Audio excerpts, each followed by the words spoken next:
Today's forum, Emerging Leaders, Not What You Expected, is sponsored by Crab Brown and James, represented today by Mr. Larry James. Please thank our sponsor, Crab Brown and James, by applause.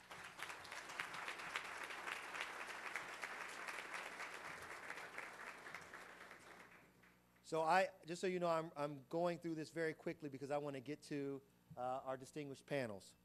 Our today are Ramona Darling, who is the principal research scientist at Battelle, Tracy Ransom, a partner at Porter Wright Morris and Arthur, and our very own, who's the vice chair of our board at CMC, Mo Wright, who's also the president and CEO of Rama Consulting Group, and that's put here. Mo is also our vice chair.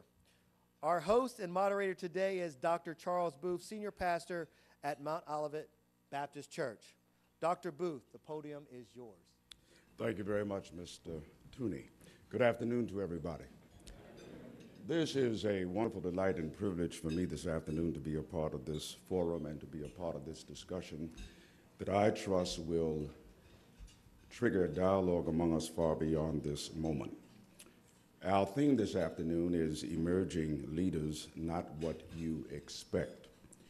And as we begin our dialogue this afternoon, I want to place before our panel and before all of you a definition of leadership that has been guiding me for a number of years. Leadership, as I define it, is the ability to impact, influence, involve, as well as empower others to achieve goals through the integrity and charisma of one's personality. Let me repeat that. Leadership is the ability to impact, to influence, to involve, as well as empower others to achieve goals through the integrity and charisma of one's personality. To talk about impact is to talk about the dynamic of force. To talk about influence is to talk about the power to affect. Of course, involvement deals with the power to include, and ultimately to empower means to authorize. I want to lift for our consideration this afternoon before we hear from our panelists two noteworthy illustrations. If we are talking about leadership in the context of impact, influence, involvement, and empowerment, I do not think that there is a better example before us than the life of Nelson Mandela.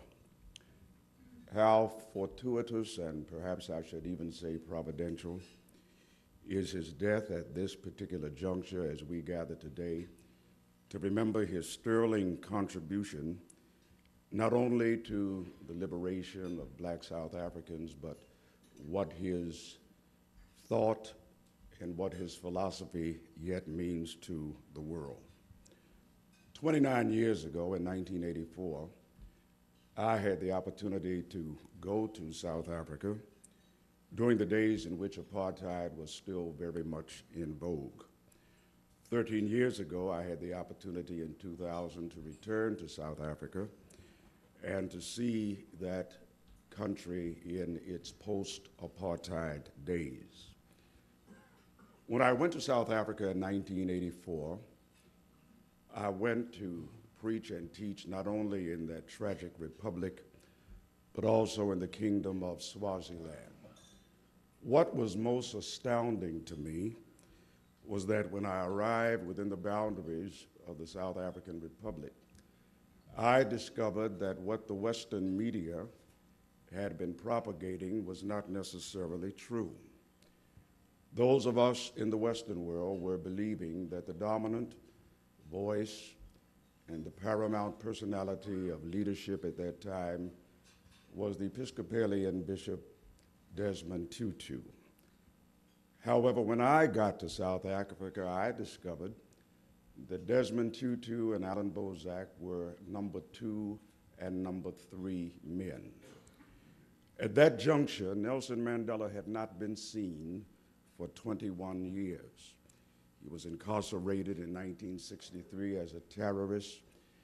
And I remember very vividly going to a little place called Paarl and looking out across the beauty of its landscape.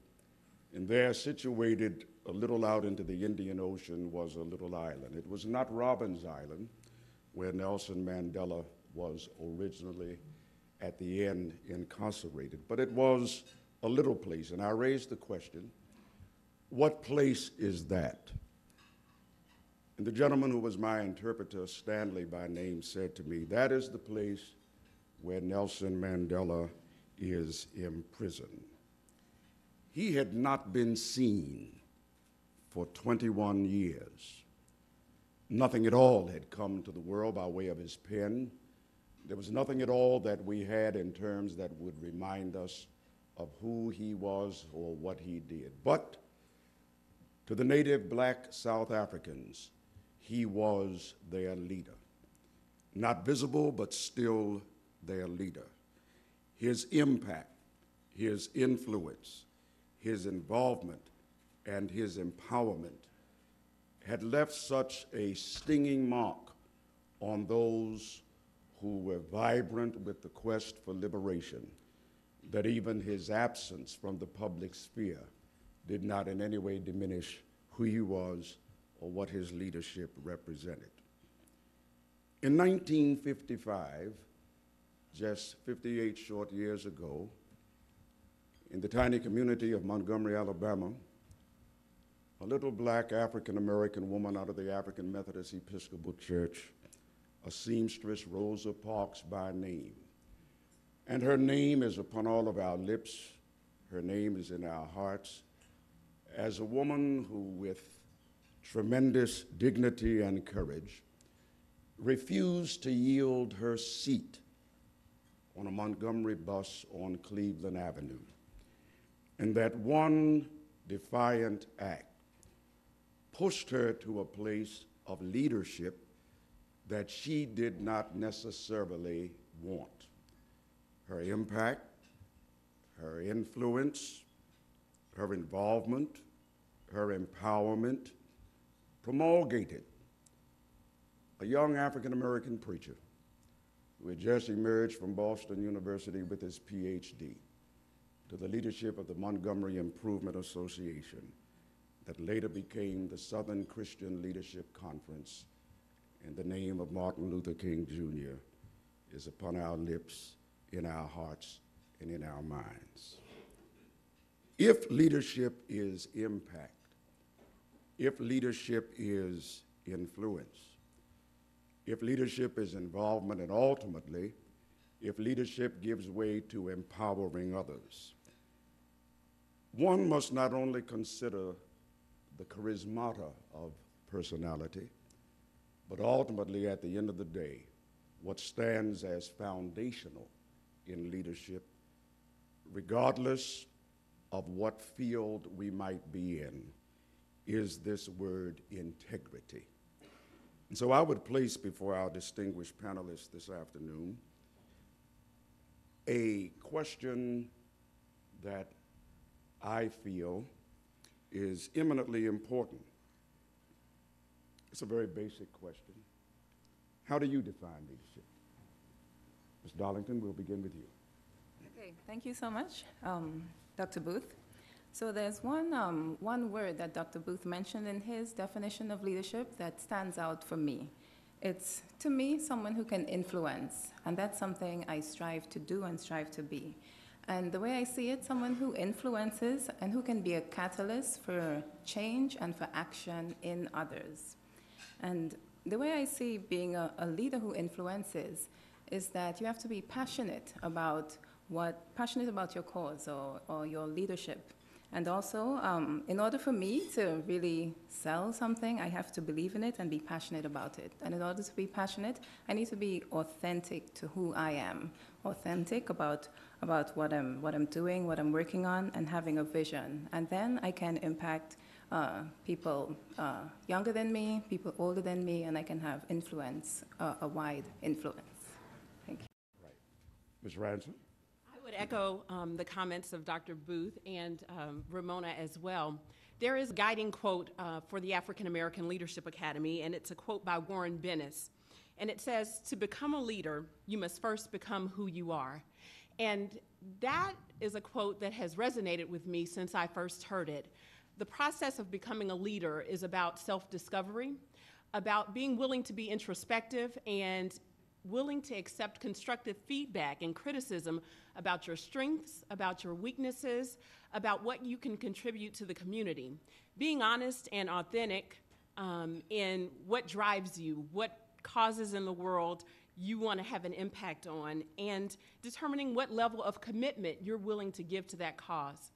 And only through this process of self-discovery and being honest with yourself and knowing how you can have a greater impact can you effectively serve others and have the impact on a larger scale in your organization, in your community, and in your world. And so for me, it all begins really with being honest and being reflective about leading yourself. Mr. Wright. Thank you, Dr. Booth. Let me first say thank you to my colleagues here at the Metropolitan Club. It's not often that I sit on this side of the podium. I'm always in the audience or sometimes get to moderate, but thank you so much for being here, and for all of the fellow members, thank you for joining us. And for those who are not here every week, we want to see you every week. So I've done my plug now as vice chair of this board. On the topic of leadership, and I think the nexus for all of us is the African American Leadership Academy. And I think one of the things that I took from Larry and Donna's great leadership in creating the Leadership Academy is what I call the 3 Ps. I think the first one for me is that leaders must be prepared. And I think for throughout my career, my own leadership journey, and so many others that I've been witness to, being prepared and ready to take on leadership when and if it presents itself is a critical piece of your leadership journey. So I would offer that preparation is important. Secondly, I'd offer that being in position. One of the things we talk a lot about is making sure that you position yourself in the right places, in the right spaces, in the right rooms, in the right conversations, so that you are ready then to take on those leadership opportunities when they happen. Sometimes it's leadership with a big L, sometimes it's leadership with a small L, more informal types of leadership, but it always are very important that you be positioned to take on that. And so certainly as a part of my own leadership journey and trying to bring others along, I want to make sure they are in the right position as a part of that. And then thirdly, I would offer that a key component of understanding leadership is to be productive in that role. And what I mean by that, I think gone are the days that leadership gets respected by my generation and subsequent generations just because of the title that you have or because of the space you occupy. I think the paradigm has shifted such that today leadership is about, are you actively working the position in which you occupy? And I think there are those of us who demand that of leaders who call themselves that, and those of us who are in position must also be productive, doing the work each and every day to make sure that the space we occupy is better when we leave those 3. So again, I would offer preparation, position, productivity as, I think, a good definition for leadership from my perspective.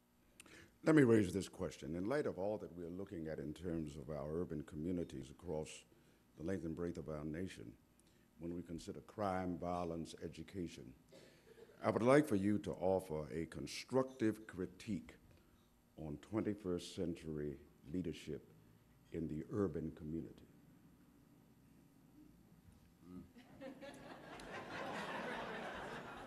A constructive critique. You can't say something nice, you don't say anything, no.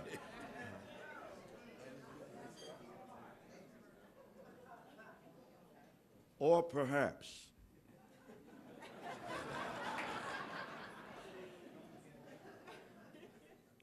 if you do not wish to go down that road, would you just make a comment then on how you view current urban community leadership? Preachers know how to dance around this thing. I'll take the first question because I like a challenge.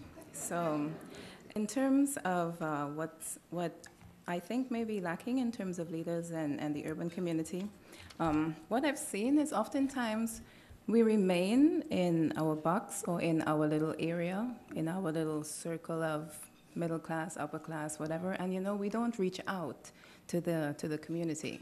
So I really enjoy volunteering, and I did one volunteering event where I went into like a low-income community, and I was doing installation of converter boxes when the televisions changed over. And that made such a huge impact on my life, just getting that time to talk to people who are not in my circle, just getting to talk to them and hearing, they have goals and dreams just like I do. They have, things that they are passionate about. And then I could share with them my experiences and say, okay, I've done this, maybe you can try that, and really touch some lives. So I think we should, step out of our little prissy world sometimes and just reach out to the community some more. Thanks. That's right.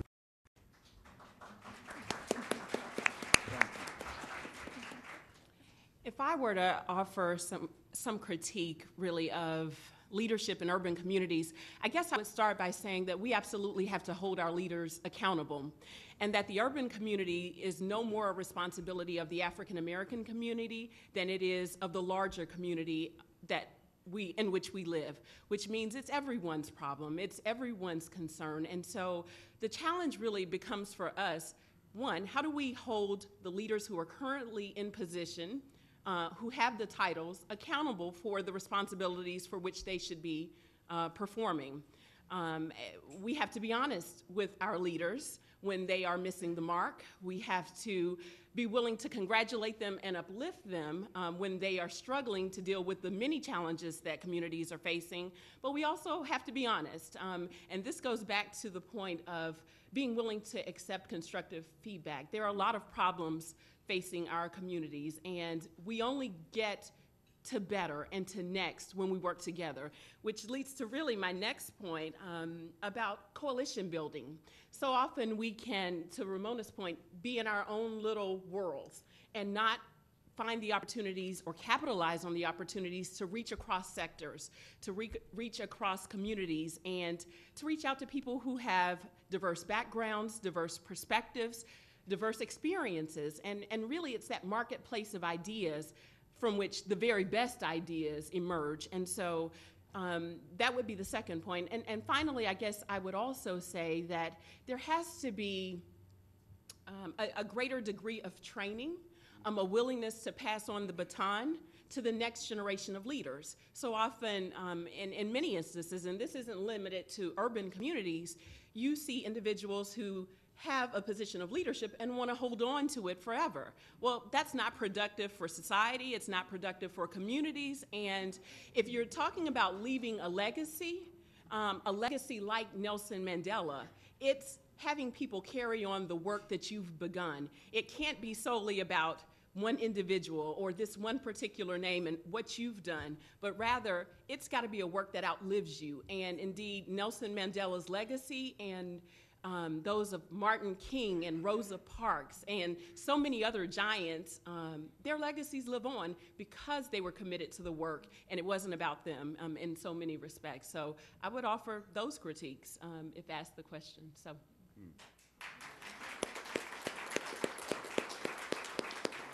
I don't have much to add to that. I think Tracy did a wonderful critique. I think for me, what I would challenge contemporary urban leaders to think about is, how far or how much do we let the trade-offs affect who you authentically were when you started the leadership journey and who you became while in the role. I think too often what happens is people set out with very good intentions, whether it's folks who want to run for office or just folks who want to take on corporate leadership or civic leadership. They start out with very good intentions. And then what happens is the backroom deals, the behind-the-scenes maneuvering makes us have to sometimes make decisions that we're not always proud of, but are necessary to self-preservation, but aren't always in the best interest of our community. And it'd be wonderful to live in a community where those two ideals could coincide, and unfortunately, that's just not where we are.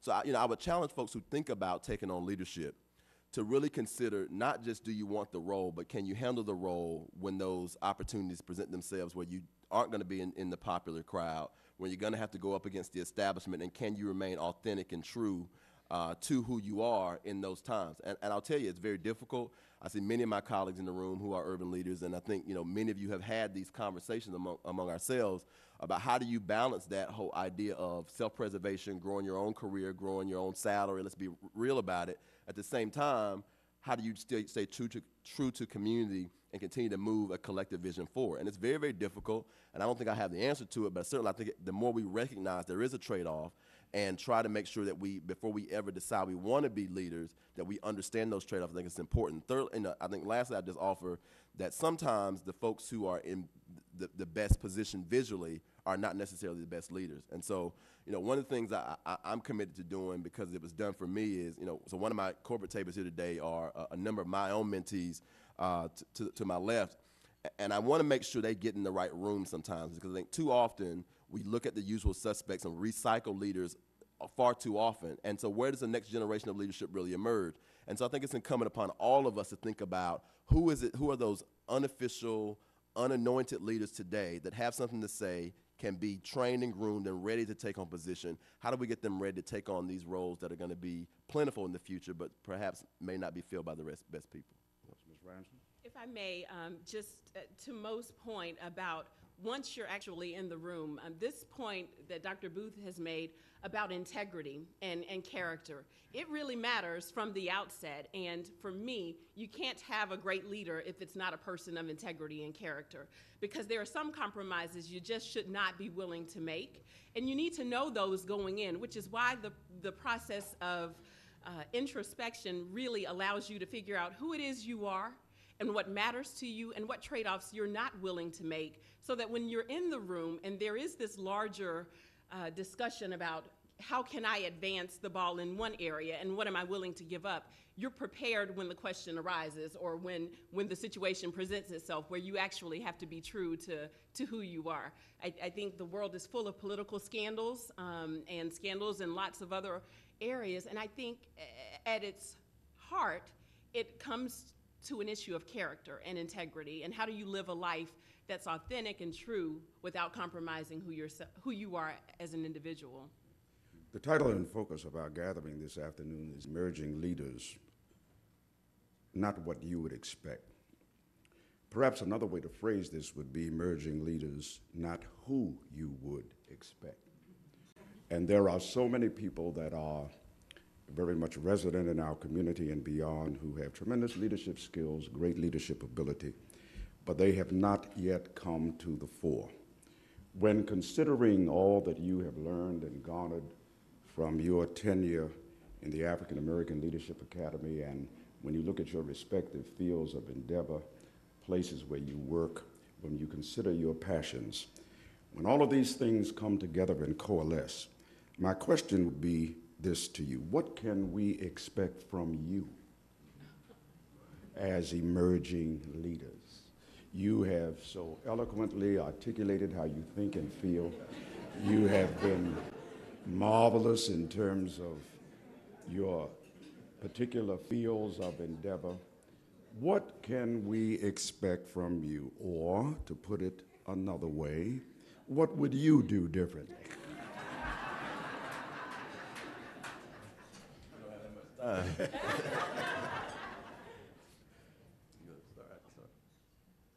start. So I am a lawyer by training. I went to law school really to follow in the mold of Thurgood Marshall and Charles Hamilton Houston, those who use the law as a vehicle to effect social change.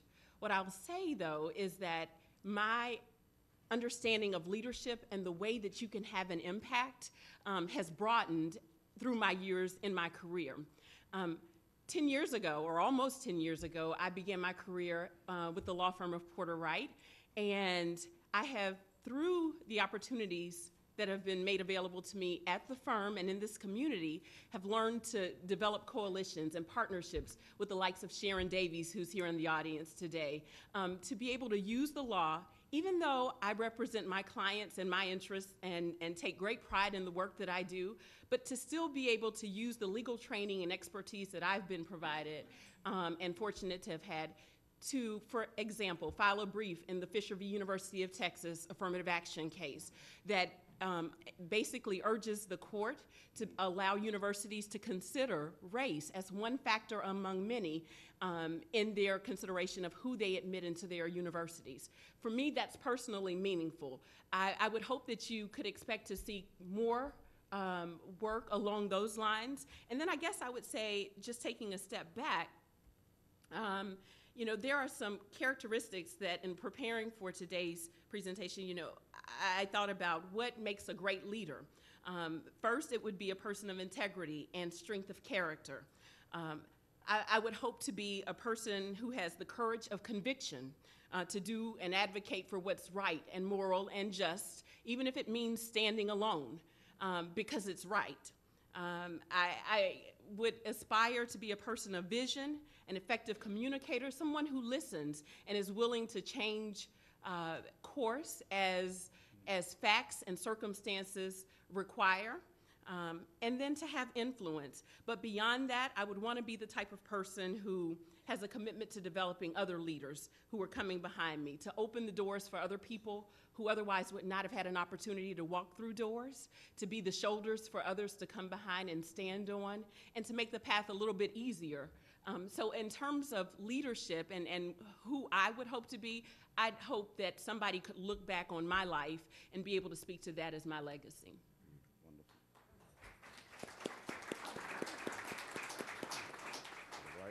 Let me pick up on Tracy's last point, which is developing leaders. I think what can you expect of me? I think I've tried to dedicate myself to kind of letting all the information I get not just stay with me, but flow through me to other folks. I talked about the young man I invited today, but I think it's really been a part of my career and a part of my own fiber is to make sure that I don't get the information and hold on to it. I think that happens far too often. So my commitment is making sure that I'm much more of a funnel of taking a lot of information, distilling it down, because quite honestly, sometimes the conversations I get to be a part of are not are too broad of a conversation for me to take it down to a level, so I have to distill some of that down oftentimes. So I think, you can look for that. The other thing that I get excited about, though, is, and some sense of pride, is just being an employer.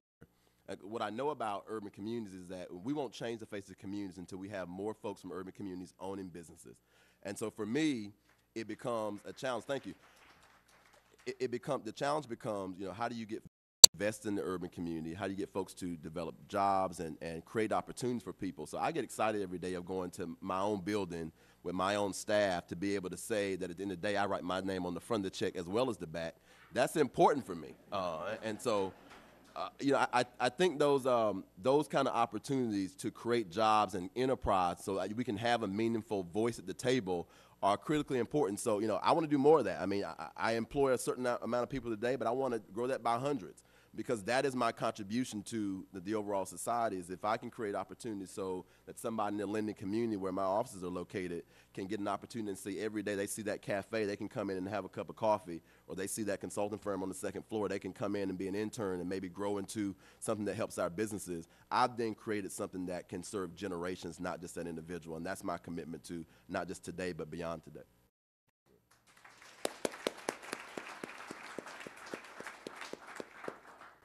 Okay, so I recently graduated from the African American Leadership Academy in September of this year, and I have seen myself make changes over the past few months. I am a firm believer of charity begins at home, so I've started reaching out just in my community and in my church to the youth there and just engaging with them more, talking to them, listening to them. Before, I'd go to church, then I'd leave and go home. But I'm making it a point now to become more engaged with the youth that are there. Even at work, just working more with junior staff, training junior staff. I even started reaching out to new employees, new women, African-American employees. When I hear they're on board, I reach out to them, call them, let's have lunch. Let me tell you about the company. Let me tell you what you need to do. This is the culture. This is how you progress. So I really like making contact with people one-on-one and really, hearing from them and being able to advise them. I've gotten more involved in even the women's network at my job, taking more of a leadership role in the women's network and forming strategic relationships with different companies in order to develop women so that women can take on more leadership roles at Battelle. Another thing that's on my agenda that I'd like to do next is board involvement maybe in a nonprofit organization, and then move towards a for-profit organization. And there's one thing that my class as a whole that we came up with at the end of our cycle, that we're going to develop a scholarship fund where we're going to give money to African-American males who are entering college, and we're going to purchase their books for their 4 years of college. So as a group, that's something we decided to do. So we'll be launching this scholarship for the next school year. That's fantastic. Okay.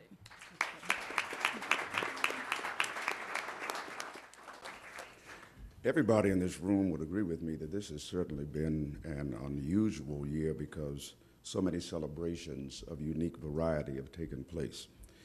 This year has been the 50th anniversary of the iconic sermonic oration of Martin King as he stood in the shadow of Lincoln to tell us of his dream.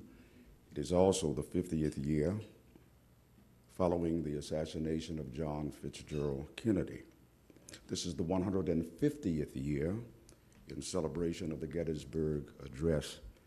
And now as we come to the twilight of 2013, we celebrate the years of Nelson Mandela, 15, to live and die at 95 and to leave such a marvelous legacy is certainly something that all of us should aspire to do. Having said that, there is a single thread between those names that I have just mentioned: King, Kennedy, Lincoln, Mandela. In every instance, these were people who were not afraid nor ashamed to take countercultural positions. As emerging leaders, my question to you would be this, and I think that this is a very critical question. How comfortable are you with taking countercultural positions? Amen.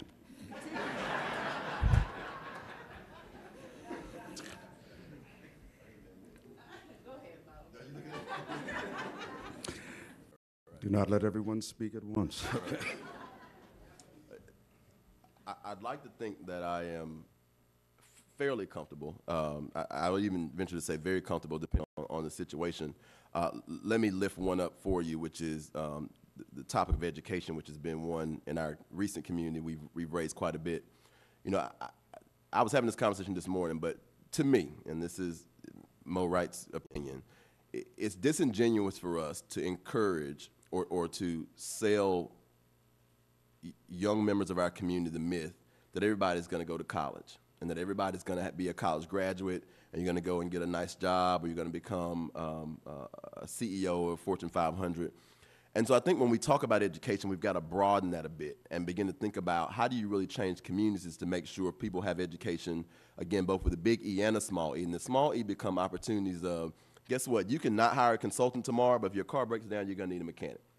Somebody's going to need to come and fix the plumbing in your house, which are very respectable careers that pay a lot of money, absolutely, and can really help to change the community. But we've got to start getting serious about exposing people. I believe the most chronic problem in urban education that we are underexposed. That to the extent that what you see is what you'll be is a very real concept. And so if we start exposing our youth to more opportunities, and not just traditional teacher, lawyer, accountant, doctor, but looking at some of the trade, what's traditional trades, looking at some vocational things, looking at the creative and performing arts, there are opportunities to create real wealth, real revenue in our communities that aren't just looking at primary education, getting a 4-year degree or beyond, and getting a regular job. And I think we've got to start to encourage you to explore those things early on, find their niche, understand who they are, and then get them in a place where they can get positioned to be in a career that's meaningful, and that may or may not be with a college degree. So I think, but it does require education. And so I think the education debate has to be broadened to think about what are all the options that are available to our community as it relates to educating our youth so they can be productive, contributing citizens in our community. And when we change it from just a traditional model of education and look at all the opportunities we can be educated, I think it broadens the notion of a bit more, and it provides more opportunity for us to have more impact on those youth who may or may not decide they want to be a college-educated graduate, but can certainly be a productive member of our society.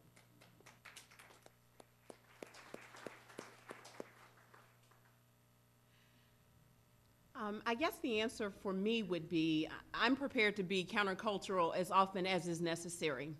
I'm a person of faith, and for me, that drives it drives everything. And so to the extent the culture is going in a direction that's contrary to what I believe, I have an obligation to speak up. There is a quote by Dr. King that says, our lives begin to end the day we begin to be silent about things that matter. And I don't ever anticipate or expect a day when I'll be silent about the things that matter. I mean, it may be difficult, there may be challenging times, but we have to speak up. And so to the extent our culture is not protecting the poor, to the extent our culture is not protecting our children, I think we have an obligation as leaders, as people who aspire to leave a legacy, to have an impact, to speak up. And it doesn't matter what area of society or what your profession is, but to the extent it's required of me to go against the grain and speak up on behalf of those things that matter to me, I hope that I would rise to the challenge every single time. You know, when you think about, there is another quote that comes to mind as I'm sitting here is, you know, you can measure a society by how it treats its poor and its children. And my goal, my role in life, as I see it, is to be a voice for people who otherwise would have no voice, and to use whatever platform or opportunities I've been given in my station in life or wherever I find myself to do just that. And so that's my goal, and I would hope that, again, at the end of the course, when I look back over the course of my life, that I would be happy and pleased with the decisions that I've made, and that I've been countercultural whenever it was absolutely necessary. So I'll have to say that I definitely agree with Tracy and Mo. I was one of those people who thought that you absolutely had to go to college. But my mind is definitely opening up more as I see people can be successful even if they haven't been to college. It's a matter of what is your strength? Are you operating in your strength? Then you can make your strength work for you, and you can be successful once you're operating in your strength. And being countercultural sometimes, it's a necessary part of being a leader.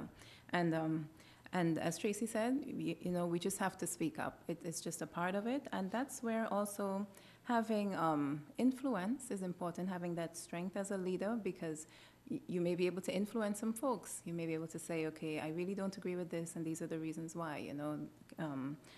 Are you understanding what I'm saying? And then leaders that's where being accountable as well. So if I see something, I don't agree with it, I'm going to speak up for it with integrity, and also be accountable for what I said. Follow through with it and be accountable. Thank you.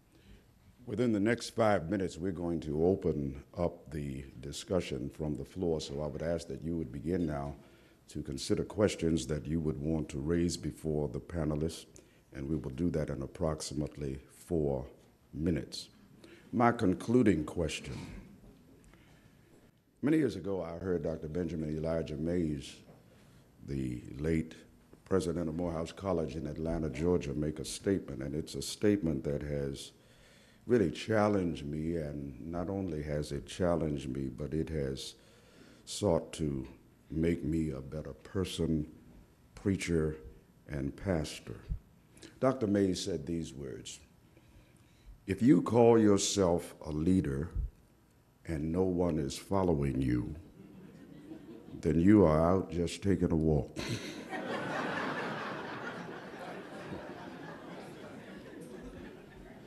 My final question to the panelists is this: as you are emerging in leadership roles, who's following you? Who are you impacting? Where does your influence fall? As the mantle of Elijah fell upon Elisha, upon whom will your mantle fall? Well, I'll start by saying that I'm passionate about young people, and I'm passionate about education. And so I would hope that the young people who are in the classrooms when I go in to speak to them and to present an image, to Mo's point, perhaps maybe their first time of ever seeing a black woman lawyer. I would hope that those students would take an opportunity to consider a whole different world of opportunities that maybe they hadn't considered before. My goal really is to do well while doing good, to not only develop as an attorney in my profession, in my career at Porter Wright, but also to serve the community. And so in so doing, that young people behind me will look to me as perhaps an example of what's possible in their own lives. And that would be my greatest hope for who's actually following me. Thank you. It's similar for me, as Tracy said. I also would like to impact the young people. I am a PhD engineer at Battelle in science, so we know that that's an area that the youth tend to shy away from. So I'm really hoping that I can make an impact on the youth and get them into science, technology, mathematics, and those different fields. Doing things like I judge the OSU science competition because I think it's important for young people, even young black women and men, to see a black scientist, walking around there judging their competitions. So any opportunity I can get to expose myself to these kids, I try to do it, and hopefully they will then follow in my footsteps and they'll see that science is cool. It's not, not cool. I think the question of who's following me is probably predicated for who I'm following, and certainly I think first of all that's my Savior and Jesus Christ for me. I think in addition to that, though, I think that then puts me in a certain space where you want to be an example for on a number of fronts. First I think is my family, and I talk about most folks know I'm not from Ohio. I'm from North Carolina, Eastern North Carolina, which is a very different place than urban Ohio, believe me. But in doing that, one of the things that I always tell myself, if I ever decide to get the big head, I go home, because it is the complete opposite of my everyday surroundings. But what it does for me is it grounds me in this reality that everything that I'm doing is creating legacy for my family and my generation that are coming after me.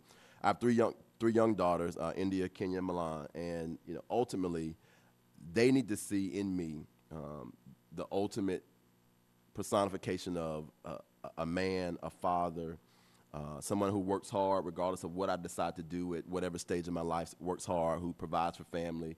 My wife here needs to see a good husband who's a protector and a provider as well. So those ultimately become the people who I want to follow me the most.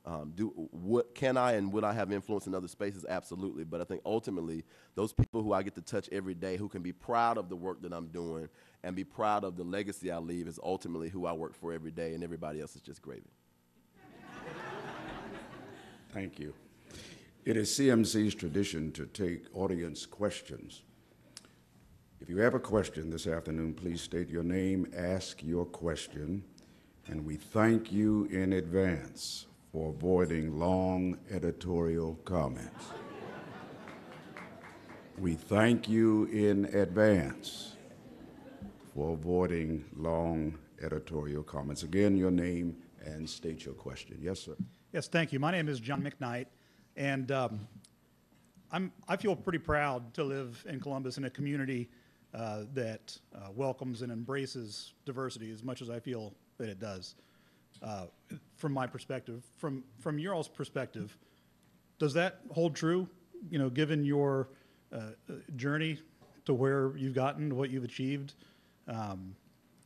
is Columbus as welcoming in that area as it seems to a middle-aged white guy like myself? And if not, what do we need to do to make it so? Or if it does, where can we still continue to improve in that area? What can we do? Thank you.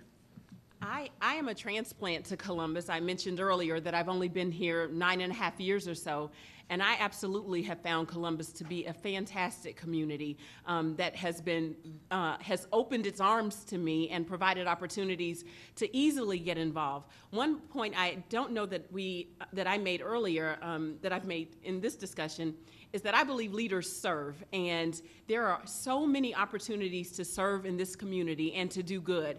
And I started really by serving. I began feeding families over at the YWCA Family Center, and ultimately began volunteering on committees, and ultimately ended up on a board for the YWCA. So I found Columbus to be extremely open and welcoming to people who are really willing to get involved and who want to leave an impact. And so I absolutely echo this gentleman's comments. I've lost him, but yes, I agree completely. Anyone else want to respond before the next question? I actually think Columbus needs to do a little bit more work. I actually came here from South Carolina, and I expected Ohio to be a little more progressive, but I found some of the same issues up here. Starting Battelle and being one of few black women scientists there, I definitely felt some uncomfortable moments, and over the years, I've seen Battelle make strides to educate managers about dealing with individuals from different backgrounds, people who didn't go to OSU, maybe went to school.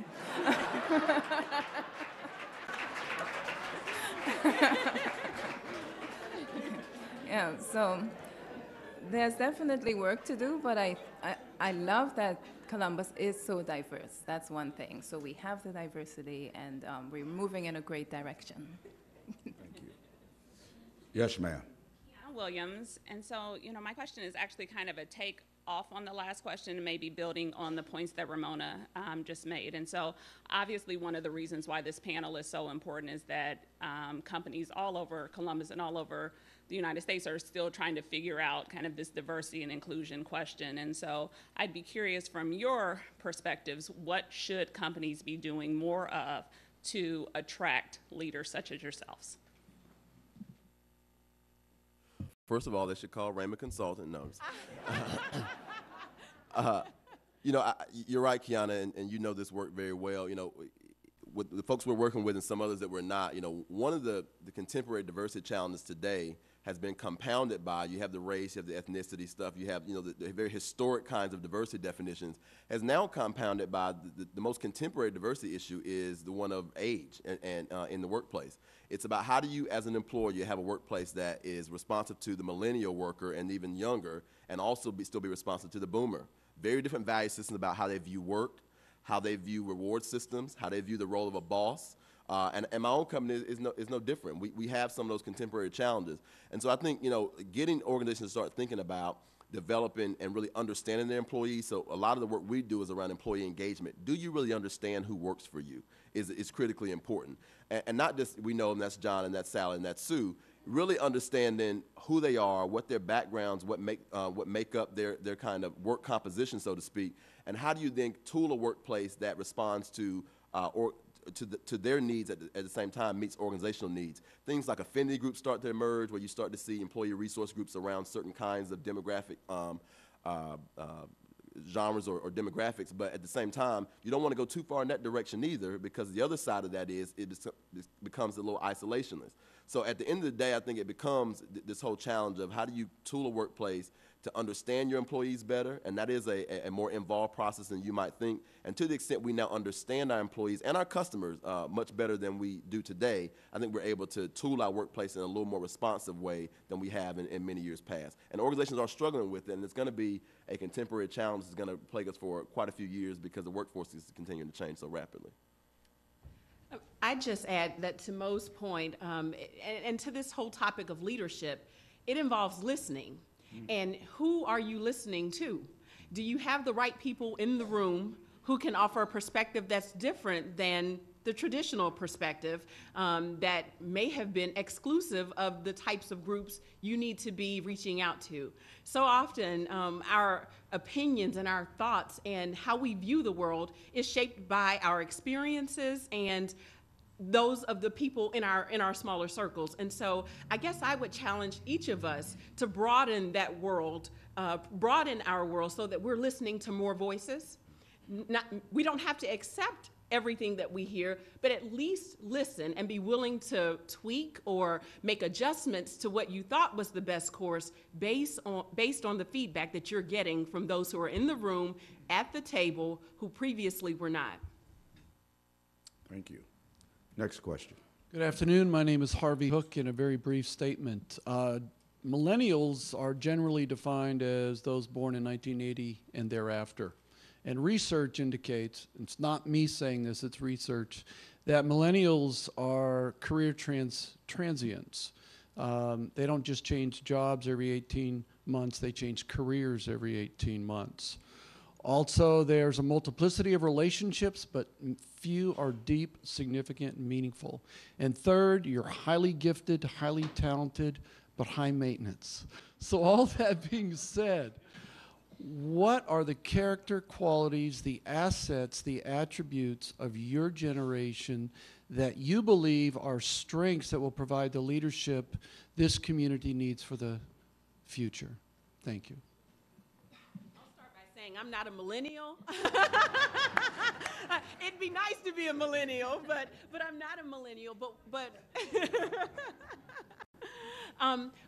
what I think is different about this generational difference that Mo has mentioned and that you, Harvey, have asked about is that I think millennials are seeking purpose. And so you see transition in careers, and what some perceive as lack of loyalty to an organization or an entity that millennials may not see as serving their interests anymore. And so the question really becomes, how can you best align your interests from the outset, or millennials, how can they best align their interests from the outset with an organization that will value who they are and what they bring to the table and allow them to grow into the people that they view themselves as becoming? And I think that's the critical point. I mean, nobody likes to think of people hopping in and out of jobs or careers and making these transitions. But what's at the heart of that really, I think, is people trying to get to purpose and a life of significance rather than being beholden to a job or a paycheck. And so I think that drives a lot of that.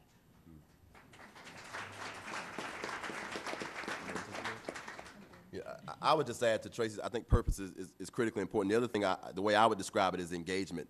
This generation wants to be engaged in their workplace. It's really about, can I get up every day and go and do something at a place where they believe that I'm a contributing member of the team, that I have something to offer, and that when I say something, it's going to be listened to. And so that's when you start to see the movement within the sectors or people changing whole careers, is that they no longer feel engaged at work. Now, the traditional model had been, in the generation of boomers, was that you sucked it up and you stayed there and you made it work for you, and you got your goal watch and you went away. This generation recognizes there's not going to be a gold watch. In fact, the company may not even be there anymore. So it speaks to, but it really speaks to is that I'm going to be loyal to my skill set. I'm going to be loyal to my family, the things that matter. I'm going to be less loyal to the employer. Now, that has implications on both sides, but this whole idea of engage, so employers who can engage their employees in a meaningful way, keep them a part of the dialogue, keep them a part of the planning and implementation process, tend to be more successful at actually keeping employees in the house. But again, the trend's not going to change, but I think employers can change to adapt to the trends that we're seeing. We are down to our last question because we only have about 3 to 4 more minutes. So, sir, would you raise that last question? My name is Kevin Tyler. I'm the chair of the Create Columbus Commission and a recent graduate of the African American Leadership Academy. And I'm just curious from each of you if you decided to become a leader or if you just became a leader. Start down there. Perhaps they are becoming leaders. Well, I'll start. And really, I wish I had said this earlier in response to the question of who's following you. I don't know that it's necessarily a decision that I've made as much as owning who I am and using the space and the opportunities that I've been given to speak out. And so then I also would hope that my peers are also following me, that I'm able to use whatever voice, whatever influence, whatever impact I'm hoping to have, that by speaking out about things that matter to me and things that matter to our community, that others will be following. And so it's not really a decision as much as I'm just trying to be the best me I can possibly be. And however the chips fall, let them fall. For me, it's now becoming a decision. I'll say that because mentors and sponsors in my life, I think they saw leadership qualities in me, and they pointed that out to me. And I was like, okay, you know, they showed me, these are your strengths. You do this really well. So at that point, I thought, okay, I will give this a try. So then, you know, getting more training and getting involved in different organizations where I could develop the leadership skills that I already have, make them stronger. And that's how I entered leadership. Yeah, I'm not sure I'm a leader or not in the traditional sense. What I will say is I go back to how I opened the conversation, which is, you know, I've tried to dedicate my life to being prepared, to making sure I understand, trying to know more in the room than the person leading the meeting, and being prepared to be in that space. I've tried to be positioned. I've tried to make sure that, you know, if my name needs to be called in the room, if I need to be in a certain place, I get there, whether I want to go or not. And let's face it, many of us go to things all the time we don't want to be at, but we need to be at. And so that's just a part of it. But I've also tried to be productive. So whatever role, whatever leadership role I've ended up in, I've had to make sure that I institutionalize something, that organization, that system, that group of people is more productive when I leave because of my productivity while I was in that space. So again, I would take you back to those three. And if folks think that equates to a leader at the end, then I'll accept it. Thank you. I want to take just a moment for some chair prerogative. I know that we've mentioned African American Leadership Academy a few times in this room. I'd like to first thank the two folks that I know of that have been extremely instrumental in making this be a successful fellowship, and that would be Donna and Larry James. So if we could give them a round of applause for all their work.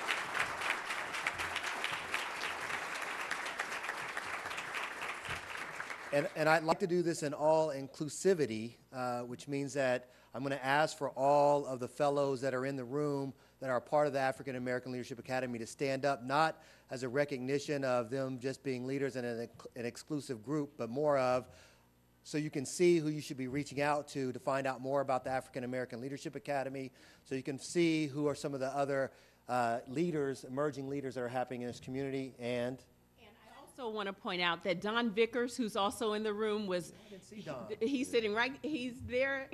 Don. Yes, absolutely. Thank you. Yes. Just wanted to acknowledge that because I think it speaks to the greatness of this community that he and Larry James and a whole group of leaders in this community saw the need for an African American Leadership Academy and didn't just talk about it, but made it happen. So thank you as well. Thank you, Tracy, for marking that. So can I have all the fellows stand up just for a moment, please, just to be recognized that are in the room? Great.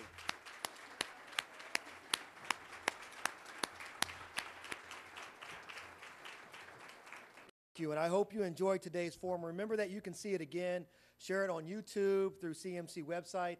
I feel that this is something that's important for us to share not only amongst ourselves, but actually with our kids, that they can see the leaders that are here. We encourage you to continue the conversation in the lobby over coffee and cookies. Let's thank our sponsors, Crab Brown and James, and our speakers, Ramona Darling, Tracy Ransom, Mo Wright, and the Reverend Dr. Charles Booth. And thank you for being here.